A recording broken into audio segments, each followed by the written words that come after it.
뉴스 속 경제 이슈는 더 쉽고 깊게, 최신 고용 동향은 더 빠르게 전해드리는 고용브리핑 365 시간입니다. 박상률 기자와 함께하겠습니다. 어서 오세요. 네, 안녕하십니까. 자, 오늘은 어떤 이슈인가요? 요즘 메타버스라는 말 많이 들어보셨어요? 예, 뉴스를 통해서도 많이 전해드렸죠. 네, 그렇습니다. 코로나19 이후에 지금 이 메타버스라는 말이 훨씬 더 많이 쓰이고 있습니다. 이 메타버스가 뭐냐? 이 메타버스는 초월을 뜻하는 메타와 현실 세계를 뜻하는 유니버스를 합친 말입니다. 쉽게 말해서 쉽지 않을 겁니다, 아마. 디지털 공간에 만든 또 다른 세계입니다. 20년 전에 싸이월드 기억하실 겁니다. 예. 싸이월드도 일종의 메타버스라고 보시면 됩니다. 다만 기술이 더 발전해서 점점 이게 실제 세계와 비슷해졌다라고 이해를 하시면 조금은 이해를 하시기 편할 겁니다. 예, 사실 싸이월드에서 이 도토리를 사서 아바타 꾸미고 예. 배경음악 바꾸고 남은 도토리 또 주고받고 이런 모든 일이 사실 메타버스였던 거죠? 맞습니다. 사람들이 가상세계 안에서요. 이 가상세계 안에서 회의도 하고 뭐 물건도 사고 물건도 팔고 뭐 잘하면은 연애도 할 수 있고요. 똑같이 이런 걸 다 할 수 있습니다. 이런 메타버스 기성세대들에게는 아직 조금 낯설긴 할 텐데 10대 청소년들에게는 이미 이게 그냥 일상생활처럼 아주 익숙한 공간이 됐습니다. 자, 앞으로 우리 삶을 어떻게 바꿀지 또 기업들이 메타버스에 투자를 하고 나서 어떤 식으로 좀 투자를 하게 되는지 이슈픽에서 다뤄보겠습니다. 네. 사실 코로나19 탓에 메타버스가 더 빨리 가까워진 것 같은 면도 있는데 예. 입학식을 메타버스로 치른 학교도 등장을 했다고요? 그냥 간단하게 가상 공간이라고 좀 생각을 하면 되는데요. 예. 이 스튜디오를 지금 가상 공간이라고 생각을 해보면 네. 이 화면 속에 대학교 캠퍼스를 갖다가 딱 통째로 옮겨놓고 입학식을 한다고 보시면 됩니다. 지금 이 뒤에 배경 캠퍼스로 아마 꾸며지겠죠. 나무도 있고 뭐 건물도 있고 그리고 저하고 앵커께서 아바타가 되는 거죠. 네. 실제 하긴 하는데 그 어떤 가상현실 속에서 움직이는 아바타.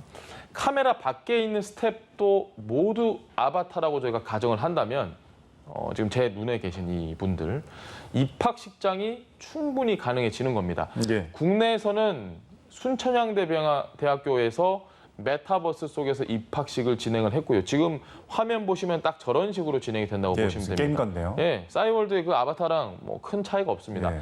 미국의 대학들도 이 메타버스로 졸업식을 치른 곳이 있습니다. 입학식뿐만이 아니라 대기업에서는 이 메타버스에 구현한 사업장에서 신입사원의 교육도 실제로 이루어졌다고 하네요. 네. 인터넷 검색만으로 이제 우리가 여러 곳에 가서 이 메타버스를 통하면은 전 세계 어디로든 떠날 수 있다는 예. 얘기로 들리는데요. 방금 보여드린 이런 것들이 뭐가 좋냐면 공간을 초월한다는 겁니다. 예. 코로나19로 지금 여행 못 가죠. 해외 나가는 건 불가능한데 메타버스라면 이게 가능합니다. 피자 먹으러 와인 먹으러 이탈리아 갔다가 클릭 2번 해서 중국 북경에 오리 먹으러 갈 수도 있고요. 뭐 쇼핑 할 수 있죠.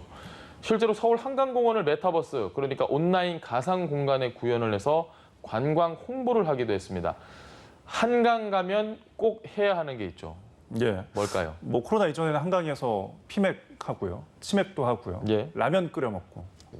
한강의 매력적인 요소 가운데 하나인 이 먹거리. 메타버스 안에 그대로 구현을 해서 편의점에서 라면도 끓여 먹을 수 있게 했습니다. 코로나19로 해외여행길이 지금 막힌 지 한 2년째 됐는데요. 전 세계에서 2,200만 명이 한강공원 가상 공간을 찾았을 정도로 인기가 많았다고 합니다. 실제로 2,200만 명 못 모이잖아요. 예. 예, 이게 되는 거죠. 코로나19 장기화로 가장 큰 타격을 입은 업종이 바로 관광 산업이라고 수차례 말씀을 드렸는데 메타버스가 이제 돌파구가 된 셈입니다. 네. 이렇게 메타버스 다양한 분야에서 활용될 수 있다는 건데 코로나19 장기화로 지금 제약이 많은 요즘 더 인기를 끌 수밖에 없겠어요. 그렇죠. 우리의 실제 자아를 가상현실 공간을 통해서 아바타로 표현을 하고 우리 일상을 그대로 구현하면서 더 큰 호응을 얻고 있습니다.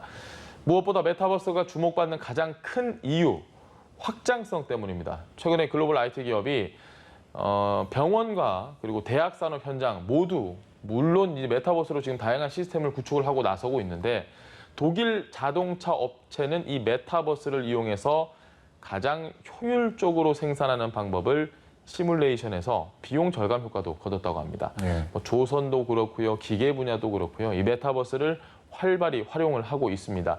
사람이 직접 수행하기는 조금 위험 부담이 있는 현장의 물리적 요소를 가상세계라는 공간에서 얼마든지 연습하고 미리 해보고 확인할 수 있기 때문입니다. 네, 소위 뭐 사람이 모이는 곳이 돈이 된다라는 말처럼 지금 다양한 매력, 가능성을 지닌 메타버스에 사람들이 몰리다 보니까 기업들의 관심이 좀 클 수밖에 없겠어요. 네, 그렇습니다. 기업들도 지금 앞다퉈서 이 메타버스 영역에 진출을 하고 있습니다. 미국 게임 플랫폼 로블록스는 지난달 상장하자마자 단숨에 시가총액이 40조 원을 넘어섰습니다. 예.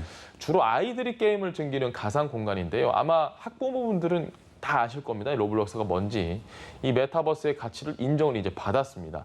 네이버가 만든 메타버스 앱 가입자는 지금 전 세계 2억 명이 넘었습니다. 홈쇼핑 업계에도 메타버스 바람이 거센데요. 롯데 홈쇼핑은 가상 스튜디오에서 상품을 선보이고 또 가상 모델과 상품을 소개하는 것에 더해서 조만간 가상 쇼 호스트가 고객과 소통을 하며 직접 상품을 판매하는 메타버스 쇼핑 플랫폼 구축에 나섰습니다. 네, 이렇게 너도 나도 메타버스 흐름에 올라타는 걸 보니까 시장 규모도 계속해서 성장세를 보일 것 같습니다. 네, 그렇습니다. 그만큼 메타버스 시장이 지금 미래 먹거리 가치로 인정을 받은 겁니다. 2019년 50조 원 규모던 메타버스 시장 규모가 2030년엔 이게 1,700조 원대까지 커질 것이라고 내다봤습니다. 예, 기술 발전이 더 빨라진다면 메타버스야말로 이제 현실 세계를 대체할 만큼 위험 요소가 또 될 것 같은데요. 영화 같은 거 보면요. 예, 실제로 가상 공간에서 이루어지는 여러 가지를 아마 구현한 그런 네. 영화들을 많이 보셨을 텐데. 레디 플레이어 원 같은 예, 그렇죠. 예, 생각해볼 문제가 분명히 있습니다. 네. 이게 가상현실이잖아요. 현실이 아닙니다. 그러니까 메타버스에 과몰입할 경우에 현실 속의 인간과는 단절이 생길 수 있는 예. 거죠. 뭐 만나지 않아도 되는 거고 사실 그런 문제가 좀 우려가 되고 무엇보다 가상 공간이니까 폭력성, 막 때리고 부수고 뭐 이런 조금 현실과는 차별적인 행동을 할 가능성이 크다는 겁니다. 그 안에서 이루어지는 경제 활동에 대한 과세, 또 아바타들 사이의 욕설, 또 성희롱, 그리고 이게 중독 문제까지 발생할 가능성이 있다는 겁니다. 자, 이런 메타버스 기술 오남용과 신종 범죄에 대한 법과 규제가 아직까지는 거의 마련되지 않았다는 게 숙제로 남아 있습니다. 네. 기술적인 문제뿐 아니라 아무래도 익명성을 기반하다 보니까 그 안에서 벌어질 논란들 어떻게 해결해야 할지 현실적인 대비도 필요하겠습니다. 네, 맞습니다. 그래서 지금 선제 조치가 필요하다라는 목소리가 나오고 있는데요. 전문가들은 메타버스를 어떻게 활용하느냐에 따라 사회 전반에 혁신을 가져올 수 있다고 말합니다. 제2의 인터넷으로 불리는 메타버스 그 확장성이 무한한 만큼 생길 수 있는 논란들에 대해 어떻게 대처를 해야 할지 고민이 시작돼야 할 시점입니다. 네, 결국 어떤 콘텐츠와 기술이 뒷받침되느냐에 따라 메타버스의 성패가 달려있는 건데요.